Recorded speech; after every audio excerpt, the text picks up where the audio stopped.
ಇದು ನಮ್ಮ ಹಿರಿಯರು ಕಂಡುಕೊಂಡಿರತಕ್ಕ ಆನಂದಕ್ಕೆ, ಮನೋರಂಜನೆಗೆ ಒಳ್ಳೆಯ ಕಾರ್ಯಕ್ರಮ ಅಂತಂದ್ರೆ ಇವತ್ತಿನ ಧಾರಾವಾಹಿಗಳನ್ನು ಬಿಟ್ಟು, ಬೇರೆ ಸಿನಿಮಾ ಪ್ರಪಂಚವನ್ನು ಬಿಟ್ಟು ಭಜನೆಯ ಬೆನ್ನ ಹಿಂದೆ ಹೋದರೆ ಸಿಗುವ ಆನಂದ ಬೇರೆ ಯಾವುದರಲ್ಲಿಯೂ ಖಂಡಿತ ಸಿಗುವುದಿಲ್ಲ.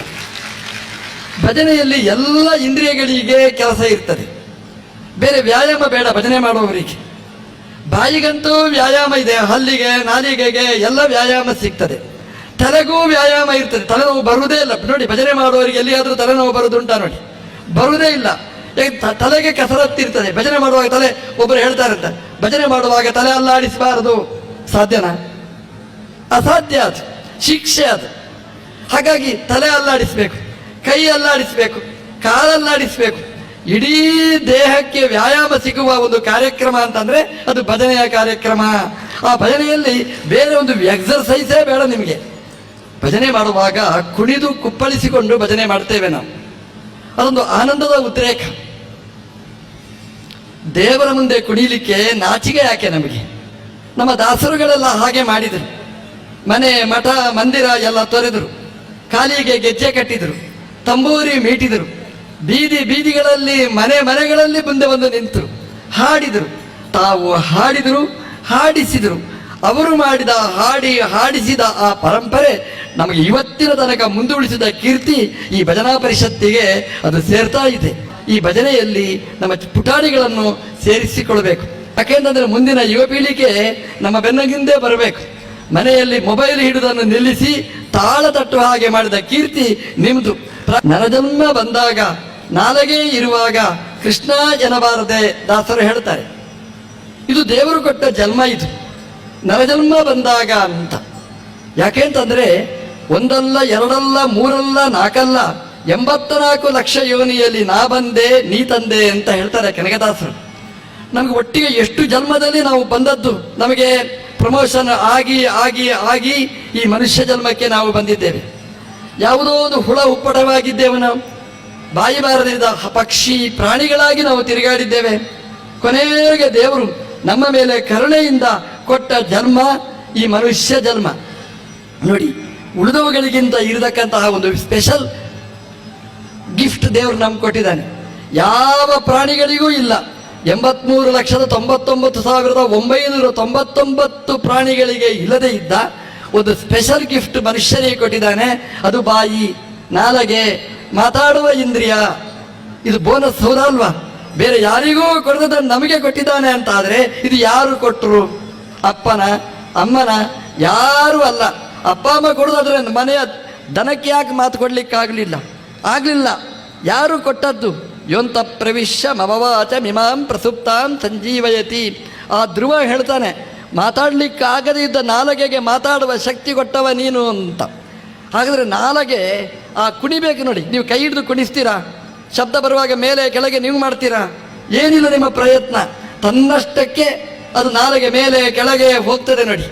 ಈ ನಾಲಗೆಯಲ್ಲಿ ಕೂತು ಮಾತಾಡುವ ಶಕ್ತಿ ಕೊಟ್ಟದ್ದು ಯಾರೂ ಅಲ್ಲ. ಕೆಲವರಿಗೆ ಡೌಟ್, ದೇವರಿದ್ದಾರಾ ಇಲ್ವಾ ಅಂತ. ಇದ್ದಾರಾ ಇಲ್ವಾ ಅನ್ನುವ ಡೌಟ್ ಯಾರಾದರೂ ಇದ್ರೆ ಅವರ ನಾಲಗೆಯ ಬಗ್ಗೆ ಆಲೋಚನೆ ಮಾಡಲಿ. ಆ ಮಾತು ಕೊಟ್ಟವ ಯಾರು ಅಂತಂದ್ರೆ ಅದನ್ನು ದೇವರು ಅಂತ ನಮ್ಮ ಹಿರಿಯರು ಗುರುತಿಸಿದ್ರು. ಹಾಗಾಗಿ ದೇವರು ನಮಗೆ ಕೊಟ್ಟ ದೊಡ್ಡ ಗಿಫ್ಟ್ ನಾಲಗೆ. ಯಾವಾಗ ಗೊತ್ತಾಗುತ್ತೆ ಗೊತ್ತಾ? ನರಜನ್ಮ ಬಂದಾಗ, ನಾಲಗೆ ಇರುವಾಗ. ಈ ನಾಲಗೆ ಇರುವಾಗ ನಮ್ಗೆ ಗೊತ್ತಾಗೋದಿಲ್ಲ ದೇವರು ಕೊಟ್ಟ ಅಂತ. ಯಾವುದೋ ಒಂದು ಸಮಸ್ಯೆಯಾಗಿ ನಾಲಗೆ ಮಾತಾಡ್ಲಿಕ್ಕೆ ಆಗಲಿಲ್ಲ ಅಂತ ಇಟ್ಕೊಳ್ಳಿ. ಒಳ್ಳೆಯ ವಾಗ್ಮಿ, ಒಳ್ಳೆಯ ಭಜನೆ ಮಾಡುವವ, ಒಳ್ಳೆಯ ಹಾಡುಗಾರ, ಮಾತಾಡ್ಲಿಕ್ಕಾಗೋದಿಲ್ಲ. ಏನು ಬರೀತಾನೆ ಗೊತ್ತುಂಟ ಅವನು? ದೇವರು ನಾಲಗೆ ಕಸಿದುಕೊಂಡ. ನೋಡಿ, ಅಷ್ಟು ವರ್ಷ ಅವನಿಗೆ ಮಾತಾಡಿದ, ಹಾಡಿದ, ವಾಗ್ಮಿ, ಪ್ರವಚನ ಮಾಡಿದ, ದೇವರು ಕೊಟ್ಟ ಅಂತ ಹೇಳಿಲ್ಲ. ಯಾವಾಗ ಹೇಳ್ತಾನೆ ನೋಡಿ, ಆ ನಾಲಗೆ ನಿಂತು ಹೋಯ್ತಲ್ಲ, ಮಾತಾಡ್ಲಿಕ್ಕೆ ಆಗ್ಲಿಲ್ಲಲ್ವಾ? ಏನು ಬರೀತಾನೆ ಅವನು? ಆ ದೇವರು ನಾಲಗೆ ಕಸಿದುಕೊಂಡ. ಯಾರು ಕಸಿದುಕೊಂಡೋ ಅವನೇ ನಾಲಗೆ ನಮಗೆ ಕೊಡುವವ ಅನ್ನೋದನ್ನು ಮರಿಬೇಡಿ ಅಂತ ದಾಸರು ಹೇಳ್ತಾರೆ. ನರಜನ್ಮ ಬಂದಾಗ ನಾಲಗೆ ಇರುವಾಗ ಅಂತ. ಎಲ್ಲಿವರೆಗೆ ಈ ನಾಲಗೆ ಇರ್ತದೆ ಅಂತ ಗೊತ್ತಿಲ್ಲ. ಈ ಕಂಠ, ಈ ಧ್ವನಿ ಎಲ್ಲಿವರೆಗೆ ಇರ್ತದೆ ಅಂತ ಗೊತ್ತಿಲ್ಲ. ಅವನು ಎಲ್ಲಿವರೆಗೆ ಇರಲಿ ಅಂತ ಹೇಳ್ತಾನೆ ಅಲ್ಲಿವರೆಗೆ ಇರ್ತದೆ, ಎಲ್ಲಿವರೆಗೆ ಬೇಡ ಅಂತ ಹೇಳ್ತಾನೆ ಆವಾಗ ಹೋಗಿ ಬಿಡ್ತದೆ. ಹಾಗಾಗಿ ಈ ನಾಲಿಗೆಗೆ ತೂಕ ಬರಬೇಕಾಗಿದ್ರೆ ನಾಲಿಗೆಯನ್ನು ಕೊಟ್ಟವನನ್ನು ಮರಿಬೇಡಿ. ಇದೊಂದು ಕೃತಜ್ಞತೆ ಅಂತ. ಹಿಂದಿನ ಕಾಲದಲ್ಲಿ ಅವಿಭಕ್ತ ಕುಟುಂಬ ಇತ್ತು ಮನೆಯಲ್ಲಿ, ಎಲ್ಲರೂ ಖುಷಿಯಲ್ಲಿದ್ದರು, ಯಾವ ಸಮಸ್ಯೆಗಳೂ ಇಲ್ಲ. ಈಗ ನೀವು ನೋಡಿ, ಯಾವ ಮನೆಗೂ ಹೋಗಿ, ನಾನು ಹೋಗಿದ್ದೇನೆ, ನಾನು ಅನುಭವಿಸಿದ್ದೇನೆ, ಆ ಮನೆಯ ಜನ ಹೇಳ್ತಾರೆ, ಸ್ವಾಮಿ ಮಗ ಹೇಳಿದ್ದು ಕೇಳೋದಿಲ್ಲ, ಗಂಡ ಹೇಳಿದ್ದು ಕೇಳೋದಿಲ್ಲ, ಹೆಂಡತಿ ಮಾತಾಡೋದಿಲ್ಲ, ಎಲ್ಲ ಒಬ್ಬರಿಗೊಬ್ಬರಿಗೆ ಜಗಳ ಜಗಳ ಜಗಳ. ಯಾಕೆ ಹೇಳಿ? ಹಿಂದಿನ ಕಾಲದಲ್ಲಿ ಜಗಳ ಯಾಕಿಲ್ಲ? ಅವಿಭಕ್ತ ಕುಟುಂಬ, ಅಜ್ಜ ಅಜ್ಜಿ ಎಲ್ಲ ಇದ್ದರು. ಇವತ್ತು ವಿಭಕ್ತ ಕುಟುಂಬ, ಇರೋದು 4, 2+2, ಆದರೂ ಜಗಳ, ನೆಮ್ಮದಿ ಇಲ್ಲ, ಅಶಾಂತಿ. ಯಾಕೆ ಹೇಳಿ? ಮೊದಲು ಯಾಕಿತ್ತು, ಯಾಕಿಲ್ಲ? ಒಂದೇ ಕಾರಣ, ಹಿಂದೆ ಮನೆ ಮನೆಯಲ್ಲಿ ಭಜನೆ ಆಗ್ತಿತ್ತು, ಈಗ ಭಜನೆ ಇಲ್ಲ, ಬರೀ ಜನ ಮಾತ್ರ. ಭಜನೆ ಇದ್ರೆ ಏನು ಅಂತಂದರೆ, ಭಜನೆಯಲ್ಲಿ ತಾಳ ತಡ್ತೇವೆ. ತಾಳ ಅನ್ನೋದು ಬಂಗಾರದ್ದಲ್ಲ, ಅದು ಬೆಳ್ಳಿದ್ದಲ್ಲ, ಅದು ಹಿತ್ತಾಳೆದ್ದು ಕಾಂಸ್ಯ ತಾಳ. ಅದು ಕಾಂಸ್ಯ ತಾಳಕ್ಕೆ ಏನು ವೈಬ್ರೇಷನ್ ಇದೆ ಗೊತ್ತಾ? ಆಗ ಮಾರ್ತಂತು ದೇವಾನ ಗಮನ ಅರ್ಥಂತು ರಕ್ಷಸಾಂ. ಆ ತಾಳಕ್ಕೆ ಎಷ್ಟು ಶಕ್ತಿ ಇದೆ ಅಂತಂದರೆ, ಅದು ಕಾಲಿಂಗ್ ಬೆಲ್ ಅಂತೆ. ನೀವು ತಾಳ ತಟ್ಟಿದರೆ ದೇವತೆಗಳೆಲ್ಲ ಬರ್ತಾರಂತೆ. ಯಾವುದು ದುಷ್ಟ ಶಕ್ತಿಗಳು, ಭೂತ ಪ್ರೇತ ಪಿಶಾಚಿ, ಅದೆಲ್ಲ ಪ್ರೇತ ಪಿಶಾಚಿಗಳೆಲ್ಲ ದೂರ ಹೋಗ್ತದೆ ಅಂತ. ಕೆಟ್ಟ ಶಕ್ತಿಗಳು ದೂರ ಆಗಿ ಒಳ್ಳೆಯ ಶಕ್ತಿಗಳು ಒಳಗೆ ಬರಬೇಕಾಗಿದ್ದರೆ ನಾವು ಕಾಲಿಂಗ್ ಬೆಲ್ ಯಾವುದು? ಮನೆಯಲ್ಲಿ ತಾಳ ತಟ್ಟಬೇಕು. ಕೆಟ್ಟ ಶಕ್ತಿಗಳು ಬರೋದು ಯಾವಾಗ ಗೊತ್ತಾ? ಪ್ರದೋಷ ಕಾಲದಲ್ಲಿ, ಒಂದೋ ಸೂರ್ಯೋದಯದಲ್ಲಿ, ಒಂದೋ ಸೂರ್ಯಾಸ್ತದಲ್ಲಿ. ಸೂರ್ಯೋದಯ ಸೂರ್ಯ ಅಸ್ತಮಾನದಲ್ಲಿ ಯಾವ ಮನೆಯಲ್ಲಿ ತಾಳದ ಧ್ವನಿ ಕೇಳ್ತದೆ, ಆ ಮನೆಯಲ್ಲಿ ದೇವತೆಗಳು ಬಂದು ಕುಣಿತಾರೆ, ಆ ಮನೆಯಲ್ಲಿ ದುಷ್ಟರ ತಾಳ ಇರುವುದಿಲ್ಲ, ಅವರ ಕಷ್ಟವನ್ನು ತಾಳುವ ಸಮಸ್ಯೆ ಬರುವುದಿಲ್ಲ, ಚೆನ್ನಾಗಿರ್ತೇವೆ. ಹಾಗಾಗಿ ಮನೆಯಲ್ಲಿ ತಾಳ ತಟ್ಟಿ ಭಜನೆ ಮಾಡುವುದನ್ನು ಚೆನ್ನಾಗಿ ನಾವು ರೂಢಿಸಿಕೊಳ್ಬೇಕು. ಮನೆಯಲ್ಲಿ ದಿನಾ ಮಾಡಬೇಕು.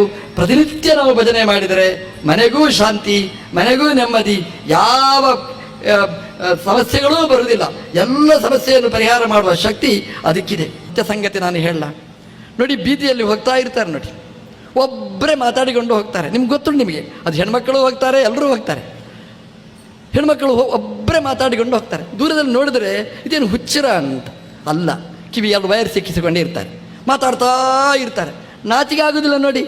ಬೀದಿಯಲ್ಲಿ ಹೋಗುವಾಗ ಯಾರ್ಯಾರ ಹತ್ರನೋ ಮಾತಾಡ್ತಾ ಹೋಗ್ಲಿಕ್ಕೆ ಒಬ್ಬರೇ ನಾಚಿಕೆ ಪಡುವುದಿಲ್ಲ ಅಂತ. ಆದರೆ ಬೀದಿಯಲ್ಲಿ ದೇವರ ಬಗ್ಗೆ ಭಜನೆ ಮಾಡಲಿಕ್ಕೆ ನಾವು ಯಾಕೆ ನಾಚಿಕೆ ಮಾಡಬೇಕಾದ್ದು? ಲಜ್ಜೆ ಬಿಟ್ಟು ಗೆಜ್ಜೆಯ ಕಟ್ಟಿ ಅಂತ ಕಾಗದ ಬಂದಿದೆ ಅಂತ ದಾಸರು ಹೇಳಿದ್ದಾರೆ. ಹಾಗಾಗಿ ನಾಚಿಕೆಯನ್ನು ಬಿಟ್ಟು ಇದರಲ್ಲಿ ಎಲ್ಲರೂ ಭಾಗವಹಿಸಬೇಕು.